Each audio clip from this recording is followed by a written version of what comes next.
야권이 빠르게 재편되는 것 중에 하나, 가장 눈에 띄는 것 하나 꼽자면 적통 논란, 적통 전쟁인 것 같습니다. 문재인, 정동영 두 분의 감정 섞인 얘기인데 하나씩 점검해 보겠습니다. 백성훈 변호사.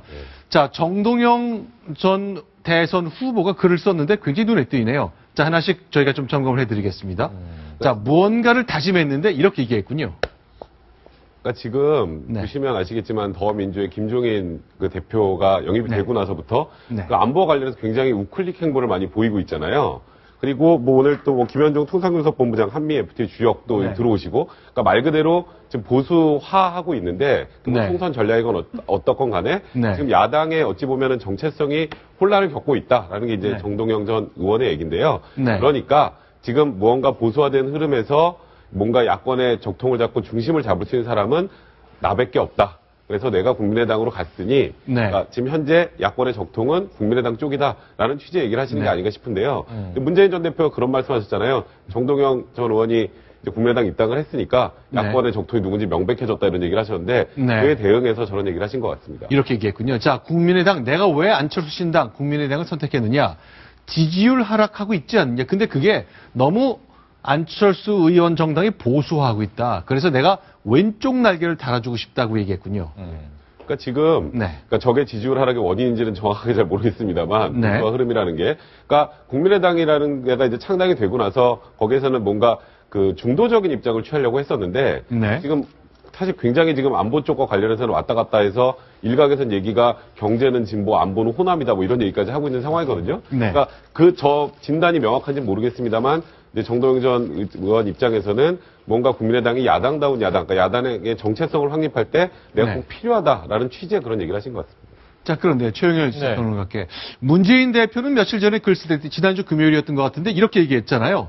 잘 됐다고 손을 탁탁 터는 느낌이네요. 네, 뭔가 축하해 주는 듯한 어조로 시작을 했지만 네. 가장 뜨겁게 지금 주목을 받았던 것은 구도가 간명해졌다. 뭐냐면 지금 야권 내의 적통 싸움을 현재 네. 뭐 제1야당인 더불어민주당과 그 다음에 이제 새로 창당한 국민의당이 경합을 벌이고 있고요. 특히 야권의 텃밭이라고 이야기하는 호남에서 팽팽한 지금 경쟁을 하고 있습니다.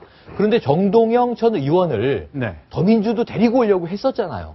그런데 결국은 국민의당을 선택하자 그 부분에 있어서 이제 털어버리는 느낌. 지금 앵커가 표현하신 게 정확한데 네. 구도가 간명해졌다고 한 것은 문재인 전 대표 입장에선 이런 아마 정리일 겁니다. 구태 인사들은 다 네. 국민의당으로 모였고 네. 우리는 새롭게 간다. 이런 의미를 표현한 이제 표현으로 이해를 해봅니다. 자, 그러면 정동영, 문재인 두 사람 간의 싸움인데 그동안 이제 그러니까 문재인, 안철수 두 사람의 대응이 좀 눈에 띄었습니다만 일단은 정동영 전 대선 후보의 정치 참여를 통해 약간 구도가 바뀌는 듯한데 황태수 평론가께 질문 드릴게요. 이 정동영, 문재인 두 사람 싸움의 본질이 뭡니까? 무엇을 위한 싸움인가요? 감정 싸움이죠. 진짜 감정 싸움이라는 게 제가 네. 농담 같죠? 아닙니다. 사실 보면 노무현 대통령의 황태자는 누굽니까? 참여정부의 황태자는 정동영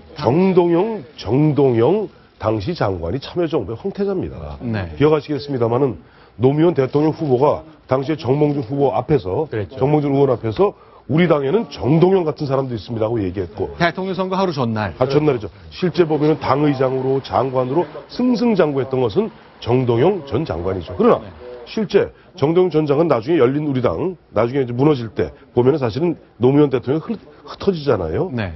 근데 그에 반해서 뒤늦게 부산 인맥으로 뒤늦게 올라왔던 그 당시에 정동영 전 장관은 사실 문재인이라는 사람이 누군지 잘 몰랐던 네. 그 사람이 청와대에서 민정수석 대통령 비서실장 거치면서 결국 5년을 지나서 대통령 후보가 됐습니다. 정동영, 문재인, 정동영의 공통점 뭐죠?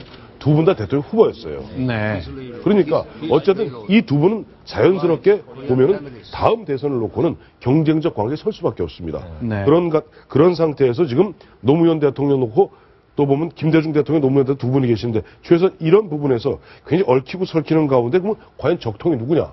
사실 문재인 대표가 하고 싶었던 얘기는 내가 적통이다 하는 얘기를 하고 싶었던 거고 정동영 전 장관 입장에서 무슨 소리냐? 네. 내가 적통이지. 결국 감정 싸움이라니까요.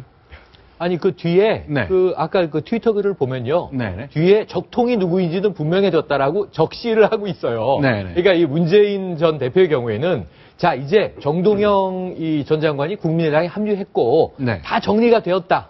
그러면 이제 참여정부의 적통은 나다라고 여기에 적통이고 중심이다 이렇게 선언을 하고 있는 셈이에요. 네. 그런데 문제는 이제 그동안은 정계에서 좀 멀리 떠나 있었으니까 네. 정동영 이 전 장관이 왜 돌아왔는가를 생각해 보면 네. 이 국회의원 배지를 달고 입성을 해야 이제 내가 정치 현안에 있을 거 아닙니까? 인터뷰에서 그렇게 얘기를 하시더라고요. 네. 뭐냐면은 이 국회에 있지 않으면 이 정치의 중심에서 뭔가 일을 해볼 수가 없더라. 그래서 내가 돌아왔다. 그런데 한 가지는 네. 차기 대권에 도전할 것이냐 여기에 대해서는 네. 입장을 굉장히 모호하게 이야기를 했고 나가지 않겠다는 취지로 이야기를 했어요. 네. 지켜볼 문제긴 합니다만 이제 제가 보기에는 참여정부의 적통 싸움은 지금 이제 첫 발자국을 뗐는데 이 국민의당의 정동영 만약에 이번에 이제 당선이 된다면 지금 이제 이 전주에 출마 선언을 했죠.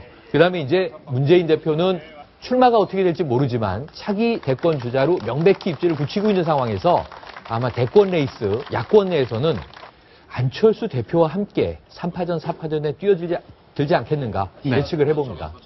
자, 그런데 이제 정동영 전 대선 후보. 그러니까 오늘 이제 부끄러운 줄 알라 이 글 때문에 좀 논란이 좀 네. 생겼는데 그렇습니다. 그건 어떤 분위기에서 나온 건지 좀 설명을 좀 해주세요. 부끄러운 줄 알라 하는 건 뭐냐니까 네. 지금 문재인 전 대표를 향해서 지금 더불어민주당에서 네. 김종인을 비롯해서 아까 김현종, 이수혁 이와 같이 이 DJ 대통령이 굉장히 보면은 그야말로 굉장히 소중히 여긴 햇볕 정책이라든가 이와 같은 부분에 대해서 햇볕 정책은 심지어는 폐쇄할 수도 있다. 네. 개정할 수도 있다. 내지는 또 보면은 김대중 대통령이나 노무현 대통령 두 분이 사실은 서민을 위해서 뭐 경제 정책을 펴겠다고 얘기했으나 네. 실제로는 실패하지 않았느냐. 네. 이렇게 보면은 일종의 보면 조금 이런 부분에 어떤 수정적 입장에 대해서 정동영 전 장관은 부끄러운 줄 알라고 얘기했는데 네. 거기에 대해서 또 김종인 네. 대표가 또 한 방 날렸어요. 알겠습니다. 그건 잠시 설명을 드리겠고요. 자, 그럼 정동영 전 대선 후보가 노무현 대통령 인용해서 문재인, 노무현의 비서실장이었던 문재인 대표에게 한 방 날렸죠. 부끄러운 줄 아시라.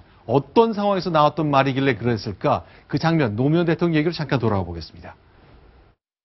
작전 통제도 한 게 제대로 할 수 없는 군대를 만들어 놔놓고 나 국방장관이요, 나 참모총장이요, 그렇게 별들 달고 그드럭거리고 말았다는 얘기입니까? 그래서 작동권 회수하면 안 된다고 줄줄이 모여가가지고 성명 내고 자기들의 직무유기 아닙니까? 부끄러운 줄을 알아야지. 자, 저 아주 기억이 생생한 그렇죠. 저 장면 때문에 노무현 대통령이 인용한 거죠. 저희 예비역 장성들이 그 당시에 전시작전 통제권 이제 환수문제를 연기하라 하고 그다음에 성후회라든가 이렇게 보면 저 예비역 장성들이 네. 그런 어떤 성명서를 냈습니다. 거기에 대해서 보면은 아니 당신들이 율곡 사업을 비롯해서 예전 이미 70년 중반부터 뭐 국방 자주화한다고 그렇게 돈을 많이 써놓고 그동안 한 게 뭐냐? 라고 하면서 부끄러운 줄 알아라 하고 질타했던 그 약간 흥분하셨어요. 그 노무현 대통령께서. 자, 노무현 대통령이 인용해서 문재인 대표에게 한 방 먹이는 듯을 했습니다만, 자, 잠시 후 진행되는 것은 저희가 조금 더 설명드리겠습니다. 그런데 지금 말씀드린 것처럼 야당의 경쟁 구도가 안철수 문재인이 아니라 정동영 전 대선 후보가 등장하면서 약간 분위기가 바뀐 듯한데, 자, 이런 상황에 안철수 대표 민생행보를 계속했습니다. 어느 곳에 갔을까요? 그 장면 보시고 계속 안철수 대표 얘기 나눠보겠습니다. 자, 이곳은요, 경기도 군포인데 학부모들을 만났군요. 자, 직접 이렇게 하나하나 손을 잡으면서 부모님들하고 만나서 얘기를 나누는데, 자, 뭔가 이제 민생행보라지만 뭔가 강렬한 메시지가 필요한 시점이지만 그렇죠. 안철수 대표에게서 뭔가 보이지 않고 있군요. 그런데 오늘 그나마 좀 기쁜 소식이라면 JP가 부여에 내려갔는데 안철수 대표에 대해서 굉장히 긍정적인 평가를 내놨군요. 맞아요. 그러니까 안철수 의원이 뭐 보이는 것보다 유하지 않은 줄 안다. 그러니까 한 시간이 한 1년 정도 필요하다. 그러니까 좀 기다려보자는 취지신데요. 속은 굳은 그렇죠. 사람이다까지 설명을 근데 해놨네요. 이제 안철수 대표가 일단 뭐 차기 대선 후보로까지 우뚝 쓰시려면 일단 첫 번째로 이번에 20대 총선에서 당선이 되셔야죠. 그 노원병에서 그 치열한 곳을 뚫고 당선이 되셔야 되고 그 이후에 지금 뭐 정동영 전 의원이나 또 지금 천정배 공동대표나 또 지금 또 영입되셨던 이상돈 교수님이나 다 지금 제각각 다른 얘기를 하고 있단 말이에요. 네. 그 당을 어떻게 통합할 수 있는 리더십을 보여줄 수 있는지. 그러니까 지금은 뭐 어쨌건 민생행보를 하면서 계속 국민의당은 그 국민들의 생활 속으로 들어간다는 당이다라는 이미지를 굉장히 강조하고 계시는데 결국 궁극적으로 중요한 건 이 굉장히 혼란스러운 국민의당 내부를 어떻게 리더십을 발휘해서 돌파해 네. 나가실지 그게 이제 관건이 되지 않을까 싶네요. 동병상련일까요? 자, JP가 YS한테 팽당에서 나가서 자민련 만들 때 제3당이었잖아요. 그렇죠. 자, 3당 체제를 만들겠다고 나선 안철수의 성공을 바라는 걸까요?